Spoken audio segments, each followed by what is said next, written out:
অহংকার আর কলুষতা কেউ করো না ভাই। অহংকার আর কলুষতা কেউ করো না ভাই। এই দুটোতে দামি জিনিস ধ্বংস হয়ে যায়। এই দুটোতে দামি জিনিস ধ্বংস হয়ে যায়। অহংকার আর কলুষতা কেউ করো না ভাই। এই দুটোতে দামি জিনিস ধ্বংস হয়ে যায়। এই দুটোতে দামি জিনিস ধ্বংস হয়ে যায়। এই দুটোতে দামি জিনিস ধ্বংস হয়ে যায়। অহংকারের টাইটানিক এই কথা বলেছিল। অহংকারের টাইটানিক এই কথা বলেছিল। সোনা ডুবে যাবে আমার জাহাজ রবে ভালো। সোনা ডুবে যাবে আমার জাহাজ রবে ভালো। অহংকারী জাহাজ জলের তলায় চলে যায়। এই দুটোতে দামি জিনিস ধ্বংস হয়ে যায়। এই দুটোতে দামি জিনিস ধ্বংস হয়ে যায়। অহংকার আর কলুষতা কেউ করো না ভাই। এই দুটোতে দামি জিনিস ধ্বংস হয়ে যায়। এই দুটোতে দামি জিনিস ধ্বংস হয়ে যায়। তারপর কবি ছন্দের মাধ্যমে আরো কি লিখছে দেখো। ফেরাউন মুখ ফুলিয়ে খোদা দাবি করে। ফেরাউন মুখ ফুলিয়ে খোদা দাবি করে। ধরবে মুসা নবীকে সে ছোটে অহংকারে। ধরবে মুসা নবীকে সে ছোটে অহংকারে। নীল নদের তলে ডুবে জীবন চলে যায়। এই দুটোতে দামি জিনিস ধ্বংস হয়ে যায়। এই দুটোতে দামি জিনিস ধ্বংস হয়ে যায়। অহংকারে আজাজিল শয়তান হয়েছিল। করবে না সে সিজদা তাকবীর করেছিল। অহংকারে আজাজিল শয়তান হয়েছিল। করবে না সে সিজদা তাকবীর করেছিল। অবশেষে আল্লাহ তাকে শয়তান করে দেয়। এই দুটোতে দামি জিনিস ধ্বংস হয়ে যায়। এই দুটোতে দামি জিনিস ধ্বংস হয়ে যায়। অহংকার আর কলুষতা কেউ করো না ভাই। এই দুটোতে দামি জিনিস ধ্বংস হয়ে যায়। এই দুটোতে দামি জিনিস ধ্বংস হয়ে যায়। হিংসা করি আমরা। কবি শেষ সম্পর্কে শেষ কথায় আরো কি লিখছে দেখো। কোটি টাকার মালিক বাবু দামি গাড়ি চড়ে। হিংসা করে গরিবের ধন নিল সবই কেড়ে। কোটি টাকার মালিক বাবু দামি গাড়ি চড়ে। হিংসা করে গরিবের ধন নিল সবই কেড়ে। বলে আজ বল সেই গরিব তার জানাজা পড়ায়। এই দুটোতে দামি জিনিস ধ্বংস হয়ে যায়। এই দুটোতে দামি জিনিস ধ্বংস হয়ে যায়। অহংকার আর কলুষতা কেউ করো না ভাই। অহংকার আর কলুষতা কেউ করো না ভাই।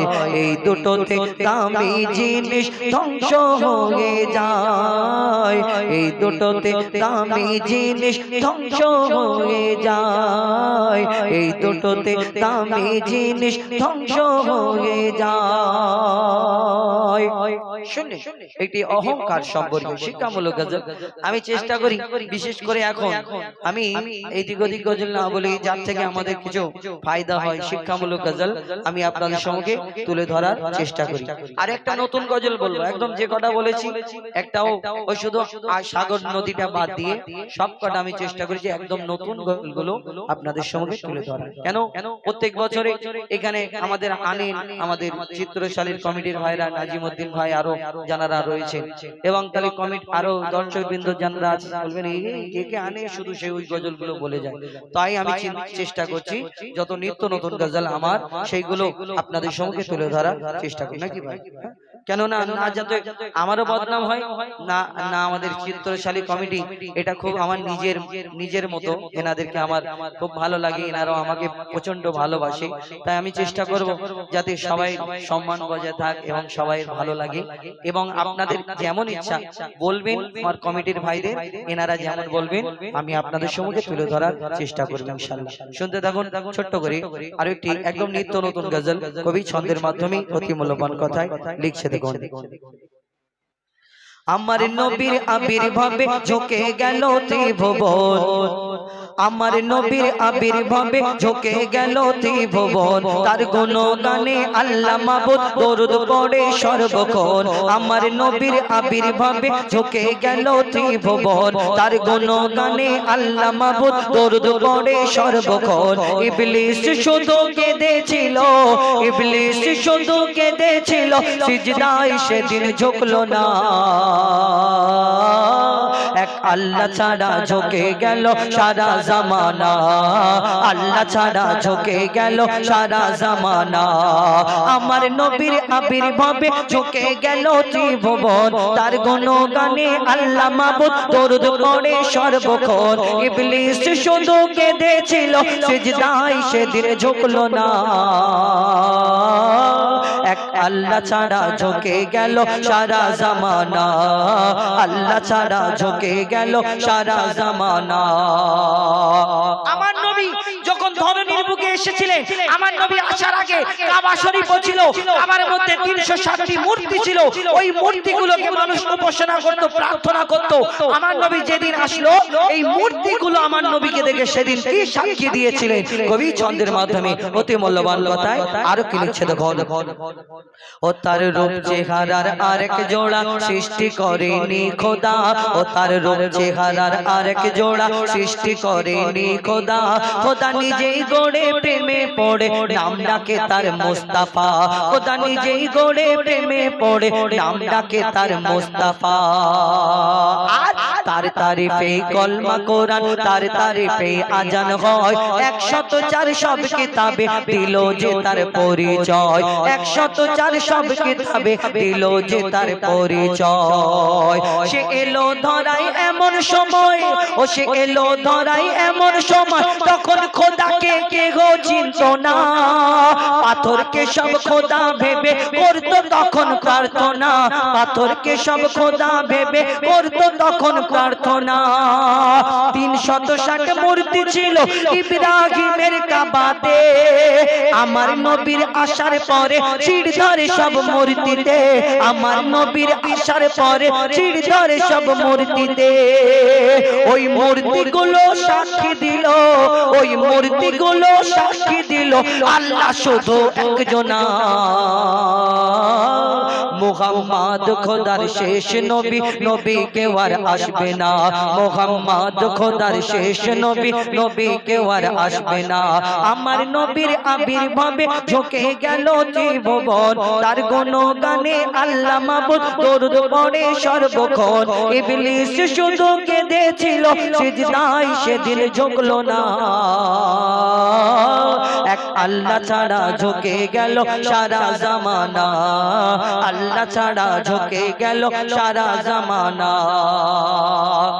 একটি বাস্তব কথা আপনাদের সম্মুখে তুলে ধরবো। হয়তো অনেক জনের খারাপ লাগতে পারে, লাগুক, আমার অসুবিধা নেই, আমার উপরে হয়তো রাগ হতে পারে, হোক, কিন্তু কিছু জিনিস আমাদের চিন্তা ভাবনা দুনিয়ায় করা দরকার। আমাদের বুড়ো বাপ মা যতদিন বেঁচে থাকে আমরা অনেক জনা তার দিকে চেয়ে তাকিয়ে দেখার সময় পাই না, কিন্তু ওই বুড়ো বাপ মা যখন মারা যায়, আপনাদের এইদিকে এরকম নিয়ম আছে কি বলতে পারেন, অনেক জায়গায় এরকম হয়, মারা গেলে ওই বড় গরু জবাই করে, আবার বড় লোক হলে দুটো তিনটে গরু জবাই করে খানা করে খাওয়াতে হয়, না হলে এলাকায় আবার বদনাম হয়। আচ্ছা, কার জন্য খাওয়াচ্ছ? না বাপ মরে গেছে তাই ওর জন্য খানা করে খাওয়াচ্ছ। তোমার বাপ যখন বেঁচে রইলো, তুমি তোমার বাপের মুখে গরুর গোশত তুলে দিলে না, আর ওই বাপ যখন মরে গেল, বাপের জন্য এলাকার লোকজনকে তুমি গরু জবাই করে গরুর গোশত খাওয়াচ্ছ। দুনিয়ায় হয় না রীতি রেওয়াজ, এই দুনিয়ায় আমাদের পালন করতে হয়। কবি ছন্দের মাধ্যমে সে সম্পর্কে অতি মূল্যবান কথা লিখছে। দেখুন, যখন সন্তানের শরীর খারাপ হয়, বাপকে জিজ্ঞেস করবে ঈদের সময় ওই বাপের ঈদ কেমন করে কাটে। একটা বাপ কি জিনিস, যারা গরিব মানুষ, লোকজন এইদিক ওদিক করে ধার দেনা করে বাচ্চা কাচ্চাদের জামা কাপড় কিনে দেয়, নিজে পুরাতন ইস্ত্রি করা জামা একটা পরে ওই ঈদের নামাজ পড়ে না, এটাই বাপ। আর সেই বাপ যখন মারা যায়, তুমি লোককে খানা করে খাওয়াও, আর সেই বাপ যখন বুড়ো হয়ে যায়, তুমি রোজগারি হয়ে যাও, বড় টাকার মালিক হয়ে যাও, তখন সেই বাপকে ভুলে যাও। হ্যাঁ, সেই বাপকে উল্টো পাল্টা কথা বলো, কেমন সন্তান তুমি। কবি ছন্দের মাধ্যমে সে সম্পর্কে আরো কে লিখছে। দেখো, মাতা পিতার কত কথা লিখে গেছে কত জন, আমায় তোমায় কেমন করে মা বাপ করেছে ভালো, আমায় তোমায় কেমন করে মা বাপ করেছে ভালো। শিশু যখন খায় না কিছু মা বাপ থাকে পেরেশান, শিশু যখন খায় না কিছু মা বাপ থাকে পেরেশান, মা বাপকে চোখ দেখাইছে ছেলে যখন হয় জওয়ান, বাপ মাকে চোখ দেখাইছে ছেলে যখন হয় জওয়ান। বেঁচে থাকতে মা বাপের মুখে, বেঁচে থাকতে মা বাপের মুখে যারা তুলে দিত না ভাত, বাপ মা মারা গেলে সেই ছেলে পাড়ার লোককে খাওয়াই দাওয়াত, বাপ মা মারা গেলে সেই ছেলে পাড়ার লোককে খাওয়াই দাওয়াত। অসুখ হলে ওষুধ কিনে, অসুখ হলে ওষুধ কিনে দিতে চাইতো না যে আওলাদ, বাপ মা মারা গেলে সেই ছেলে লোক দেখানো করে যে দান খায়রাত, বাপ মা মারা গেলে সেই ছেলে লোক দেখানো করে যে দান খায়রাত। ওরে তানবীর কালাম বাপ মার দাম, ওরে হুজাইফা বাপ মার দাম, থাকতে কেন বুঝলি না। তোর ধন দৌলত আসবে যাবে, মা বাপ গেলে আসবে না, ধন দৌলত আসবে যাবে, মা বাপ গেলে আসবে না। আমার নবীর আবির্ভাবে ঝুঁকে গেল ত্রিভুবন, তার গুণগানে আল্লাহ মাবুদ দরুদ পড়ে সর্বক্ষণ। ইবলিস শুধু কেঁদেছিল সিজদায়, সেদিন ঝুঁকলো না। এক আল্লাহ ছাড়া ঝুঁকে গেল সারা জামানা, আল্লাহ ছাড়া ঝুঁকে গেল সারা জামানা, আল্লাহ ছাড়া ঝুঁকে গেল সারা জামানা।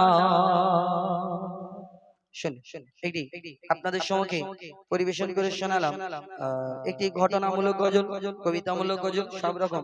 আমি